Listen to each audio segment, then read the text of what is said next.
I want to be more fit and I want to take care of my health. And so I start exercising regularly. And then 2 months down the line, I find myself back into my old patterns. Ever experienced that? Ever wanted to make a change, made progress, and then 2 weeks or 2 months down the line, you find yourself back in your old patterns again? If you want to make sustainable change, then you need to understand why you wish for something and then you act exactly in the opposite direction. I remember my client John, who wanted to be more successful. Both of us knew that he wasn't doing the things he needed to be doing to be more successful. John had an assumption that if he became successful, then that would mean more responsibility, and more responsibility meant for him that there would be more organizational politics around him, and he had an assumption that that might go against him.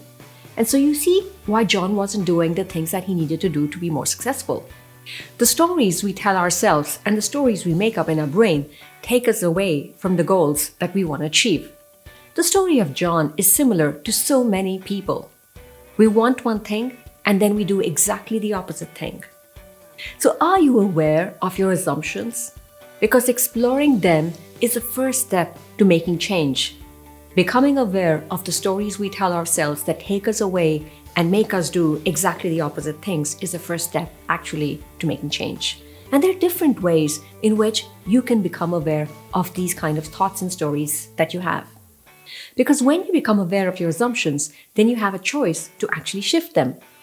And that awareness comes when you work with a coach, a psychologist, or a good friend who is willing to challenge you and give you candid feedback. That awareness can help you to slow down your thinking process so that you can start observing yourself and make a conscious choice. It's only when we slow down our thinking brains that we can start to understand what is happening in the very moment that we decide not to wear our running shoes and get out. What's your process to understand your self-sabotaging mechanisms? Watch my masterclass, link in the comments below, where I take you through a process to make sustainable change.